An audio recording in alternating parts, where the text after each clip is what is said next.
Hello friends, बरायबाय Bodo Job Info official YouTube channel दा finally RRB निफ्राय गोदान official notification साख्रि बेनो जाबाय दाखालि जोंहा डिग्री पासआ ओंखारदोंमोन आरो लोगोसे दायो HS लेभेलनि एबा आन्डार ग्रेजुवेट ओंखारबाय स' बे पस्टआव सोर एप्लाइ खालामनो हागोन बेसेबां बैसो फरायनाय लामारदों बिनि सायाव गुवारै डिसकास खालामगोन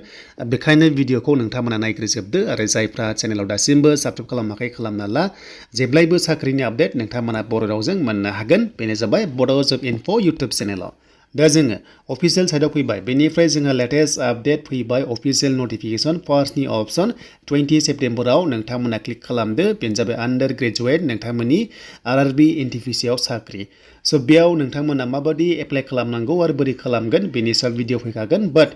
सम मोनथ'वाखैमोन एप्लाइ प्रसेस भिडिअ खालामनो आरो दाबो डेट दंखायो स' बे जाबाय पस्टआ नन टेक्निकेल आन्डार ग्रेजुवेट पस्टआव नोंथांमोना इलिजिबल जानाय लोगो लोगो एप्लाइ खालामनो हासिगोन स' बेखायनो जोंनिफ्राय लिंकआ एक्टिभ जाबाय 21 सेप्टेम्बर आरो बिनि क्लोजिं एबा लास्ट डेटआ जाहैबाय 20 अक्ट'बरसिम नोंथांमोना मोनगोन दा पस्टआ मोनब्रै रोखोमनि दङ कमार्शियेल काम टिकेट क्लार्कआव दङ बेनिफ्राय एकाउन्ट्स क्लार्कआव दङ बेनिफ्राय ट्रेन्स क्लार्कआव दङ एन्ड जुनियर क्लार्कआव दङ स' नोंथांमोना बे होनाय पस्टआव बेयाव नोंथांमोना जेराव इन्ट्रेस्टेड दङ नोंथांमोना प्रेफारेन्स 1 2 3 होनानै खालामनांगोन माने खनसे एप्लाइ खालामनायाव गासैखौबो नोंथांमोना बेखौ सेलेक्ट खालामनो हागोन दा फैबाय क्वालिफिकेशन बेयाव HS पास खालामथारनांगोन एबा हायार सेकेन्डारि पास खालामथारनांगोन आन्डार ग्रेजुवेट नालाय 10 पासआ बेयाव हानाय नङा स' बिनिफ्राय पस्टआ बेबायदि होनाय दङ बेखौ नायदो स्केल पेआबो दङ इनिशियेलि दङ स' बेखौ नायदो एन्ड नोंथांमोननि बैसोखौबो नायदो 18 निफ्राय 30 इयार्स बाट जोंनि एसडिआ 5 इयार्स बारा मोनो अब्ला जोंहा 35 इयार्ससिम बे पस्टआव नोंथांमोना इलिजिबल जागोन अके 35 बोसोरसिम खालामनो हागोन पस्टआ फार्स्टनि पस्टआव बांसिन दङ बेनो जाबाय कमार्शियेल काम टिकेट क्लार्कआव दङ बांसिन टटेल पस्टआ 3445 दङ स' बेखौ नोंथांमोना मोनबाय आरो दाखालि बावैबो ओंखारदोंमोन दा बेखौ दाजाबनानै हमना ला दाखालिना 8000 दङमोन दा टटेल जोङो प्लास खालामबा दाखालिनिखौ लानानै डिग्रीनिखौ लानानै दायो 11558 पस्टआ फैबाय नाथाय समजों लोगोसे बारायगोन बेखायनो नोंथांमोना एप्लाइ खालामना दोन बे आरआरबिआव दा बेखौ जों मोनथिबाय दानिया जोंहा माखासे स्टेज अफ एग्जामिनेशन माने माबादि सेलेक्ट खालामगोन ना दा फार्स्टआव जोंहा CBT एग्जाम जागोन खननै जागोन CBT एग्जामा बेनिफ्राय कम्पिउटार बेस्ड टाइपिं स्किल टेस्टबो दंबावो खायसे पस्टआव बेनो जाबाय एप्लिकेबल होनना बुंदों बेखौ खोन्थागासिनो दङ देन बेनिफ्राय डकुमेन्ट्स भेरिफिकेशन आरो लोगोसे डाइरेक्ट साख्रि जायफ्रानोखि काट अफ लानानै साख्रि मोनो स' बेखौ जों मोनथिबाय देन एग्जाम स्टेजआ जोंहा खननै जाखागोन CBTआ अनलाइना आरो एग्जाम होयोबा नोंथांमोना जिनिखि एग्जाम फिस 250 दङना बेखौहाय रिफान्ड मोनगोन अके स' बेखायनो एग्जामाव एटेन्ड जाबासो बेखौ मोनगोन एबसेन्टबा नोंथांमोना मोननाय नङा दा बेखौ जों मोनथिबाय पस्टआ बेबायदि रोखोमनि दङ दानिया बे पस्टआव बोरै लांगोन एग्जाम कन्डाक्ट खालामगोन जों बेखौ नायबावनोसै